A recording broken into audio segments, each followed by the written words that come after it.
لوگوں نے پیر صاحب سے کہا کہ ایک داڑھی منڈا شخص ہے اور آپ اس کو اپنا امام بنا لیا ہے. تو حضرت امیر ملت نے جو جواب دیا وہ بڑا خوبصورت تھا. فرمانے لگے ہم نے اس شخص کو پاکستان کے مقدمے کا وکیل مقرر کیا ہے. باقی رہی بات امامت کی تو جب مسلح پہ کھڑا ہونے کی بات آئے گی تو ہم ہی کھڑے ہوں گے. تو اللہ تعالیٰ جل شانہ نے اس کے ہاتھوں سے پھر پاکستان کو دنیا کے خطے کے اوپر، دنیا کی اس دھرتی کے اوپر پاکستان معرض وجود میں آیا. اور یہ ایک انہونی بات سمجھی جاتی تھی، لیکن میں کہتا ہوں پاکستان اللہ تعالیٰ جل شانہ کی ایک بہت بڑی عطا ہے، اور اللہ تعالیٰ کے خاص کرم سے اور حضور علیہ الصلوۃ والسلام کی خاص دعاؤں اور نظر عنایت سے یہ وطن معرض وجود میں آیا تھا.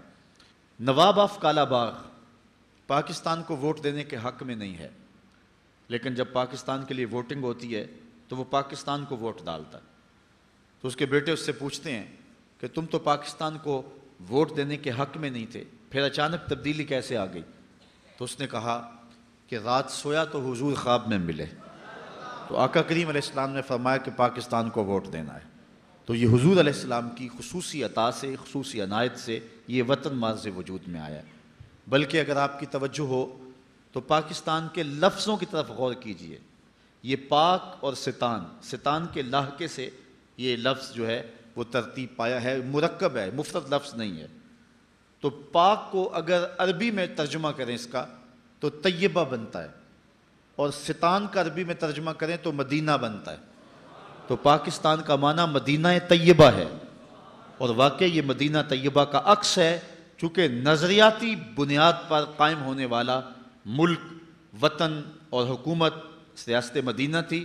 اس کے بعد پاکستان معرض وجود میں آیا، اور اسی طرح اسرائیل بھی یہودی نظریے کی بنیاد پہ معرض وجود میں آنے والا ملک ہے. اور پاکستان اس وقت روئے زمین پر یہی ایک ایسا ملک ہے جو نظریے کی بنیاد پر معرض وجود میں آیا. اس لیے اس ملک کو مقدس جاننا، اس کے لیے ہر قربانی پیش کرنا، یہ ہم اپنا فریضہ سمجھیں. پاکستان بنا بھی خون سے ہے، اور اس کو بچانے کے لیے بھی خون کی ضرورت پڑے تو ہم کسی خون سے گریز نہیں کریں گے. 10 لاکھ شہیدوں نے اس وطن کے لیے خون پیش کیا ہے. 10 لاکھ شہیدوں کا خون اس کی بنیادوں میں پڑا ہے. میں اس شخص کو کبھی بھول نہیں سکتا جس نے خود مجھے یہ کہانی سنائی، آج بھی زندہ ہے، گو بڑھاپے کی اس عمر میں ہے کہ اب آنا جانا معطل ہو گیا ہے.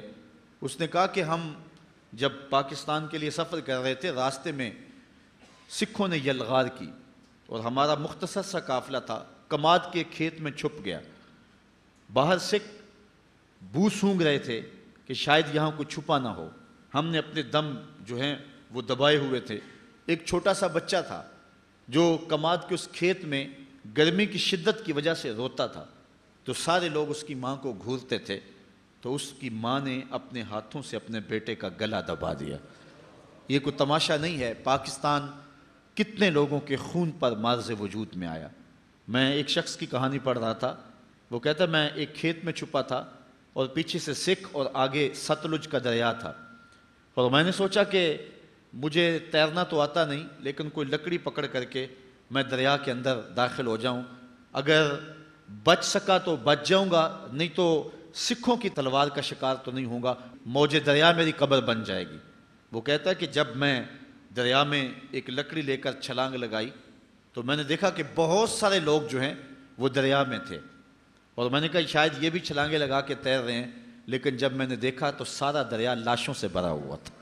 میں ہی ان میں سے ایک زندہ تھا جو اس لکڑی پہ تیر رہا تھا، باقی ساری لاشیں جو ہیں وہ دریا میں بہہ رہی تھیں. پاکستان کی طرف آنے والے جتنے بھی راستے تھے، گرداسپور، امرتسر، ہوشیارپور یا جتنے بھی علاقے تھے، راستے میں کوئی کنواں ایسا نہیں تھا جس میں مزید لاشوں کے گرنے کی گنجائش موجود ہو. ہندو لوگ اور جو سکھ لوگ بیٹیوں پہ اور عورتوں پہ حملہ آور ہوتے، اور وہ اپنی آبرو بچانے کے لیے ان کنوؤں کے اندر چھلانگ لگا دیتی، اور بہت ساری عورتیں اس وقت ان کے نرغے میں اور ان کے ہتھے چڑھ گئی تھی، اور آج تک جو ہے وہ ان کے بیٹوں کی مائیں ہیں. کچھ وقت قبل پاکستان کا ایک فوجی انڈیا کا بارڈر کراس کر جاتا ہے کشمیر کی جانب سے. وہاں کے مقامی لوگ پکڑ لیا اور سمجھا کہ یہ کوئی سمگلر ہے، گھر میں قید کر دیا کہ صبح ہوگی تو اپنی ملٹری کے سپرد کریں گے. وہ کہتا ہے کہ میں کمرے میں قید تھا کہ رات کا پچھلا پہر ہوا تو مجھے ایک سایہ سا دکھائی دیا. میں نے نظر اٹھا کے دیکھا تو ایک بوڑھی عورت کھڑکی پہ کھڑی تھی اور بڑے غصے اور نفرت سے میری جانب گھور رہی تھی. میں نے اٹھ کے کہا کہ کیا ماجرا ہے؟ تو اس نے بڑے غصے سے کہا ہم نے تمہیں پاکستان اس لیے بنا کے دیا تھا کہ وہاں تم سمگلنگ کرو. کہتے ہیں میں نے اس کو کہا پہلی بات تو یہ ہے کہ میں سمگلر نہیں ہوں، میں فوجی ہوں. دوسری بات یہ ہے کہ پاکستان تم سکھوں نے کب بنایا تھا؟ تم نے تو پاکستان بنتے ہوئے جو قیامت توڑی تھی وہ ہم بھول نہیں سکتے. ماؤں کی گود سے بچے چھین کر سیک کر پان کی نوک پہ چڑھاتے اور پھر ان کو پٹک کے زمین پہ مارتے اور بچے کا پیٹ پھٹ جاتا اور ہڈیاں ٹوٹ جاتی، لیکن ماں کیا کہتی؟ پاکستان کا مطلب کیا؟ لا الہ الا اللہ. تو کہا تم نے تو اس وقت بڑے غضب ڈھائے تھے، تم نے پاکستان کب بنایا تھا؟ تو اس خاتون نے جو جواب دیا وہ سنو. اس نے کہا کہ جب پاکستان بنا تو اس وقت بہت ساری بیٹیاں اٹھا لی گئیں، ان بد نصیب عورتوں میں سے ایک میں بھی ہوں اور اب ان کے بیٹوں کی ماں ہوں. میں تجھے ایک بات کہتی ہوں، اگر تمہارا کسی طرح چھٹ کے پاکستان جانا ممکن ہوا تو پاکستانی قوم کو یہ میرا پیغام دے دینا، وہ یہ کہ پاکستان اتنا مقدس ملک ہے، اس سے کوئی غداری اور بے وفائی نہ کرے، خیانت نہ کرے. میرے بچوں کو جب بخار آتا ہے تو میں پاکستان کا نام لے کے دم کر دیتی ہوں، اللہ شفا عطا فرما دیتا ہے. یہ اتنا معزز اور اتنا معتبر ملک ہے. تو یہ پاک دھرتی ہے، یہ مقدس جگہ ہے. مدینہ طیبہ اور حرمین کے بعد مقدس ترین جگہ جو ہے ہم پاکستان کو سمجھتے ہیں، اور یہ وہ سرزمین ہے کہ جس نے اسلام کی نشہ ثانیہ کے لیے بنیادی پلیٹ فارم بننا ہے. پہلی بات تو یہ کہ اس دھرتی سے حضور علیہ السلام کو خاصی محبت اور انس تھا. ایک روایت جس کو امام حاکم نے اپنی مستدرک میں روایت کیا ہے کہ آقا کریم علیہ السلام کو اس دھرتی سے، اس جگہ سے جو پیار کی کہانی ہے اس کو حضرت اقبال نے ایک جگہ بیان کیا کہ میرے عرب کو آئی ٹھنڈی ہوا جہاں سے، میرا وطن وہی ہے، میرا وطن وہی ہے. تو حضرت علی روایت کرتے ہیں اطیب ریح فی الارض الہند، سب سے مقدس خوشبو جو محسوس کی گئی وہ ہند کی خوشبو تھی، سب سے زیادہ طیب اور ستھری. اور یقیناً اس دھرتی سے ہی غزوہ ہند لڑا جائے گا جس کی بشارت میرے اور آپ کے آقا و مولا حضور نبی رحمت صلی اللہ علیہ وسلم نے دی. کتب احادیث کے اندر کتاب الجہاد میں باب غزوۃ الہند موجود ہے، جس میں مختلف احادیث میں مختلف اصحاب سے مروی روایات موجود ہیں، اور ان میں اس غزوے کی بشارت دی ہے، بلکہ اس کو بہترین غزوہ قرار دیا گیا ہے. حضرت ابو ہریرہ رضی اللہ تعالیٰ عنہ فرماتے ہیں وعدنا رسول اللہ صلی اللہ علیہ وسلم غزوۃ الہند، حضور علیہ السلام نے ہم سے غزوہ ہند کا وعدہ فرمایا ہے. اور اب حضرت ابو ہریرہ کے اپنے لفظ سنیے فَإِنْ أَدْرَكْتُهَا أُنْفِقُ فِيهَا نَفْسِي وَمَالِي، کہا اگر میں اس غزوے کو پالوں تو میں اپنا سارا مال اور جان قربان کر دوں، اور اگر وَإِنْ قُتِلْتُ كُنْتُ أَفْضَلَ الشُّهَدَاء، اور اگر میں شہید کر دیا جاؤں تو پھر میں افضل الشہداء کہلاؤں. یہ حضرت ابو ہریرہ رضی اللہ تعالیٰ عنہ کی آرزو ہے. اور دوسری روایت حضرت ثوبان مولا رسول اللہ صلی اللہ علیہ وسلم، حضور کے غلام حضرت ثوبان سے مروی ہے، قال قال رسول اللہ صلی اللہ علیہ وسلم، کہتے ہیں رسول کریم صلی اللہ علیہ وآلہ وسلم نے ارشاد فرمایا اصابتان من امتی احرزہم اللہ من النار، میری امت کے دو گروہ ہیں جن کو اللہ نے جہنم کی آگ سے آزاد کر دیا ہوا ہے. وہ دو گروہ کون کون سے ہیں؟ اصابت تغزو الہند و اصابت تکون مع عیسی ابن مریم. کہا ایک وہ گروہ جو ہند میں غزوے میں شامل ہوگا، اور دوسرا وہ گروہ کے جو حضرت عیسیٰ علیہ السلام کے ساتھ دجال کے مقابلے میں لڑے گا. ان دو گروہوں کو اللہ نے جہنم کی آگ سے آزاد کر دیا ہوا ہے. میں فیصل آباد میں گفتگو کر رہا تھا تو مجھے ایک نوجوان نے کہا کہ یہ غزوہ کیسے ہوگا؟ غزوہ تو ہوتا جس میں حضور شریک ہوں، تو جس میں حضور شریک نہیں ہوتے تھے تو ان جنگوں کو سریہ کہا جاتا تھا. تو یہ غزوہ کیسا ہوگا جبکہ قرب قیامت میں ہوگا؟ تو میں نے کہا یہ غزوہ اس معنی میں ہوگا کہ حضور علیہ السلام کی روحانی تائید اور آقا کریم علیہ السلام کی روحانی شرکت اس غزوے میں ہوگی، اور حضور خود قیادت فرمائیں گے. اور آقا کریم علیہ السلام نے اس وطن کے ساتھ اپنی محبتوں کو، اپنے پیار کو کئی مواقع پہ ظاہر فرمایا ہے۔ جن دنوں کے اندر 65 کی جنگ لڑی گئی ہے، کچھ لوگ جو مدینہ المنورہ میں حضور کے روضے کے آس پاس جھاڑو دیتے ہیں، انہوں نے باقاعدہ خواب دیکھے جو بعد میں بیان کیے اور پاکستان کے مختلف جرائد اور اخبارات میں چھپے کہ 5 لوگ مواجہ شریف سے روضہ انور سے نکل رہے ہیں اور جنگی لباس پہنا ہوا ہے۔ تو عرض کی گئی، انہوں نے کہا کہ حضور آپ اس وقت ہنگامی حالات میں کہاں جا رہے ہیں؟ تو ارشاد فرمایا کہ پاکستان پر انڈیا نے حملہ کر دیا، میں مدد کے لیے جا رہا ہوں۔ اور پھر یہ بات پاکستان کی عسکری تاریخ کا عجوبہ ہے کہ صرف 30 سیکنڈ کے اندر، آدھے منٹ کے اندر 65 میں ہم نے انڈیا کے 3 جہاز گرائے تھے۔ صرف 30 سیکنڈ کے اندر 3 جہاز مار گرائے تھے۔ کیا یہ ہماری توپوں کا کمال تھا یا محمد عربی کی نگاہوں کا کمال تھا؟ اس لیے میں کہتا ہوں کہ پاکستان جو ہے یہ مٹنے کے لیے معرض وجود میں نہیں آیا، حضور کی نگاہ فیض سے قیامت تک قائم رہنے کے لیے معرض وجود میں آیا۔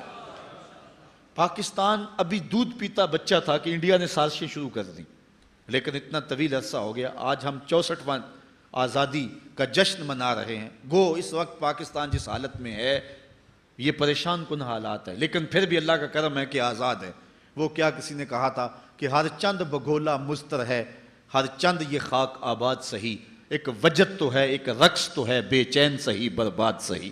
جو بھی ہیں ہم آزادی کی سانس تو لے رہے ہیں، لیکن اس وقت سے لے کر 64 سال ہوئے پاکستان کے خلاف داخلی اور خارجی سازشیں ہو رہی ہیں۔ عالمی غنڈے پاکستان کے وجود کو مٹانے کے لیے کوشاں ہیں، لیکن اللہ کے فضل سے دنیا کے خطے پہ آج بھی پاکستان موجود ہے۔ یوگوسلاویہ کی آپ پوزیشن دیکھیں، دنیا کی 5ویں بڑی آرمی تھی، لیکن جب عالمی طاقتوں نے اس کو برداشت نہ کیا تو 3 سال کے اندر اس کو ٹکڑوں میں بانٹ کے رکھ دیا۔ یوگوسلاویہ 3 سال کا جھٹکا نہیں سہ سکا، اور پاکستان 64 سالوں سے جو ہے وہ چرکے سہ رہا ہے۔ اور یہ جو 10-11 سال ہو گئے ہیں جب سے وہ بدبخت ڈکٹیٹر مشرف آیا ہے، اس وقت سے لے کر آج تک پاکستان کے خلاف غیر اعلانیہ اور کھلی جنگ جاری ہے، لیکن اس کے باوجود پاکستان اللہ کے فضل سے اپنے پاؤں پہ کھڑا ہے، اس لیے کہ اس پاکستان کو حضور علیہ السلام کی تائید اور حضور علیہ السلام کی نظر عنایت حاصل ہے، اور پاکستان کو دنیا کے خطے پہ مٹایا نہیں جا سکتا۔ ابھی قاری صاحب بتا رہے تھے کہ وہ انڈیا میں کوئی لڑکی ہرزہ سرائی کر رہی ہے کہ ہم پاکستان کو توڑ دیں گے، وہ تو اس نے نہیں کہتے تھے جس نے پاکستان بنا تھا، وہ کہتے ہیں یہ چند دنوں کی بات ہے، یہ ہماری جھولی میں آ گرے گا پاکستان پکے ہوئے پھل کی طرح، اور ہم سے بھیک مانگیں گے یہ لوگ۔ لیکن 64 سال ہو گئے، ان کی آرزو نہیں پوری ہوئی۔ وہ آج بھی اکھنڈ بھارت کی بات کرتے ہیں، انہوں نے پاکستان کو قبول نہیں کیا ہے، اور آج بھی ان کے جو گماشتے ہیں اور ان کے جو پیروکار ہیں آج بھی وہ 2 قومی نظریے کی مخالفت کرتے ہیں، مختلف فورم پہ، مختلف آرٹیکل میں اور مختلف مقامات پر جو ہے یہ بات کہی جا رہی ہے کہ پاکستان کو بننا ہی نہیں چاہیے تھا۔ ہمارے پاکستان کے چوٹی کا سیاستدان جس کے آگے حکومتیں ہاتھ جوڑتی ہیں ہر دور کے اندر، وہ کراچی سے جو ہے وہ گیا انڈیا میں، اور جا کے وہاں اس نے کہا کہ پاکستان بننا تاریخ کی سب سے بڑی غلطی تھی، لیکن پاکستان کہ آیان سلطنت اور حکومتیں ان کو کوئی ہوش کے ناخن نہیں ہیں، بلکہ اپنی حکومتوں کو مستحکم کرنے کے لیے پاکستان کی بنیادوں سے کھیلتے ہیں۔ پاکستان کا جو قانون ہے اس کے آرٹیکل 62 اور 63 کے اندر لکھا ہوا ہے، ہر وہ شخص جو پاکستان کی بنیادی اساس سے اتفاق نہیں رکھتا اس کو پاکستان میں الیکشن لڑنے کا حق نہیں ہے، لیکن وہ لوگ ہی دوبارہ منتخب ہو کر کے آ جاتے ہیں۔ وہ شخص بھی جس نے کہا تھا ہم پاکستان بننے کے گناہ میں شریک نہیں ہے، آج منزل انہیں ملی جو شریک سفر نہ تھے، آج منزلیں ان کا مقدر ہوئی ہیں، اور وہ پاکستان کی تقدیر سے جیسے چاہتے ہیں کھیل سکتے ہیں اور کھیل رہے ہیں۔ لیکن میں یہ بات آپ کو بتاتا ہوں، انڈیا کے مختلف لوگ ان کے سینوں کے اندر قہر و غضب بھرا ہوا ہے کہ ہم مٹا دیں گے، توڑ دیں گے، ٹکڑے کر دیں گے، یہ نوالے کا ٹکڑا مانگے گی ہم سے۔ کیا کچھ ان کے چینل پہ روز ہوتا ہے، اور وہ کیا کچھ پاکستان کے خلاف زہر نہیں ہوا ہے۔ ہم تو محبت کی پینگیں بڑھاتے ہیں اور ہم ان کے ساتھ تجارت کرنے کے لیے بےتاب ہیں، لیکن ان کی پوزیشن دیکھیے، ان کے جو ہے وہ ٹی وی اینکر دیکھیں، ان کے جو ہے وہ صحافی دیکھیں، ان کے قوم کے لوگ دیکھیں، اور وہاں کے جو ہے وہ 2 قومی نظریے کے مخالفین جو ہے وہ کلمہ گو ہیں ان کو بھی دیکھ لیں۔ یہ پچھلے دنوں کے اندر ایکسپریس کے اوپر جو ہے وہ ایک انٹرویو جاری کیا گیا تھا اسد مدنی کا، اس کو آپ دیکھیں، جو ہے وہ نیٹ پہ جائیں اور جا کے ایکسپریس سے اس کے نام پہ لکھیں اور دیکھیں کہ اس نے کیا جو ہے وہ کہا ہے اور پاکستان کے بننے کی کیسے مخالفت کی ہے۔ وہ پوری ہندوستانی قوم وہ کس طرح پاکستان کے خلاف زہر اگل رہی ہے، اور ہم ان سے دوستی کا ہاتھ بڑھانے کے لیے بے چین ہیں۔ ہم اس کو بڑا بھائی سمجھتے ہیں اور اس کے ساتھ ہم تعلق رکھنا چاہتے ہیں۔ جب تک ہم دشمن کو دشمن نہیں سمجھیں گے اتنی دیر تک جو ہے وہ اپنے آپ کو مضبوط نہیں کر سکیں گے۔ باقی یہ بد نصیب لوگ، ان لوگوں کا مقدر، ان لوگوں کی قسمت ہی نہیں ہے کہ پاکستان کو آگے لے کے جائیں۔ انشاءاللہ وہ وقت آئے گا کہ پاکستان میں صالح قیادت آئے گی، پھر پاکستان کے اندر ہر طرح کے وسائل اللہ تعالیٰ جل شانہ اس طرح کھڑے کر دے گا کہ جس طرح جو ہے وہ پانی کی طرح بہا دیے جاتے ہیں۔ پاکستان کے اندر اللہ کے فضل سے، یہ ڈاکٹر سمر مبارک کا بیان تھا کہ اتنا کوئلہ ہے، ہم 500 سال تک قوم کو انرجی فراہم کرتے رہے بجلی سمیت، تو 500 سال تک جو ہے وہ کوئلہ ختم ہونے کا نام نہ لے۔ اس طرح بہت کچھ ہے جو پاکستان کے پہاڑوں میں معدنیات کی صورت میں رکھا ہوا ہے۔ اللہ تعالیٰ نے ہمیں سبز زمینیں دی ہیں، پہاڑ دیے ہیں، دریا دیے ہیں، چاروں موسم دیے ہیں۔ یہ اللہ تعالیٰ کی خاص عنایت اور کرم نوازیوں کا مظہر ہے یہ خطہ، اور اس خطے کو ہم نے آگے لے کے جانا ہے، اور اس کے لیے ہم نے کوشاں رہنا ہے۔ پاکستان میں نظام مصطفیٰ کے لیے اپنے نعرے کو کبھی بھی نہیں چھوڑنا ہے، اور یہی پاکستان کا مقصوم ہے۔ اصل ہمارے ساتھ جو کچھ ہو رہا ہے، میرا تجزیہ یہ ہے، میں جگہ جگہ یہ کہتا ہوں، یہ ہمیں سزا مل رہی ہے۔ ہم نے اس نعرے سے بے وفائی کی ہے، ہم نے یہ اعلان کیا تھا، یہ بات کہی تھی، یہ نعرہ لگایا تھا، پاکستان کا مطلب کیا؟ لا الہ الا اللہ۔ قانون ریاست کیا ہوگا؟ محمد الرسول اللہ۔ لیکن آج ہم وہ نعرہ چھوڑ چکے ہیں، ہم وہ نعرہ نہیں لگا رہے، نہ کسی سیاسی جماعت کے پاس وہ نعرہ رہا ہے، اور نہ ہی ممبر و محراب سے اس زور سے وہ نعرہ لگایا جاتا ہے جس زور سے ماضی میں وہ نعرہ لگایا جاتا تھا۔ اور اس کی سزا یہ ہے کہ ہمارے اوپر نااہل، بدبخت اور لٹیرے اور ڈاکو قسم کے حکمران ہر دور میں مسلط کر دیے جاتے ہیں، اور وہ غیروں کے علاقار بن جاتے ہیں۔ مغرب چاہتا ہے کہ پاکستان کے وجود کو مٹا دیا جائے، اور اس کو دبئی کے سائز کے چھوٹے چھوٹے ٹکڑوں میں بانٹ دیا جائے، تاکہ اس کو پھر توڑنا اور ختم کرنا آسان ہوگا۔ ہماری نظریاتی اساس پہ بھی حملہ ہے، ہماری جغرافیائی اساس پہ بھی حملہ ہے۔ لیکن اگر ہم پاکستان کے لیے آگے بڑھتے ہیں اور کوئی کردار ادا کرتے ہیں اور کسی صالح قیادت کا انتخاب کرتے ہیں تو یہ ہماری سعادت مندی ہوگی۔ اگر نہیں ہم یہ ذمہ داری سر انجام دیتے تو ہم مٹ جائیں گے، لیکن پاکستان نہیں مٹے گا۔ یہ پاکستان مٹنے کے لیے بنا ہی نہیں تھا، یہ پاکستان قیامت تک قائم رہنے کے لیے جو ہے معرض وجود میں آیا تھا۔ اور اللہ تعالیٰ جل شانہ نے وہ بنیادی پلیٹ فارم جس کا تذکرہ میں نے جو ہے وہ سنن نسائی کی ان 2 احادیث سے آپ کے سامنے رکھا، جس میں حضور علیہ السلام نے غزوہ ہند کی بشارت دی، وہ لوگ یہاں سے اٹھیں گے۔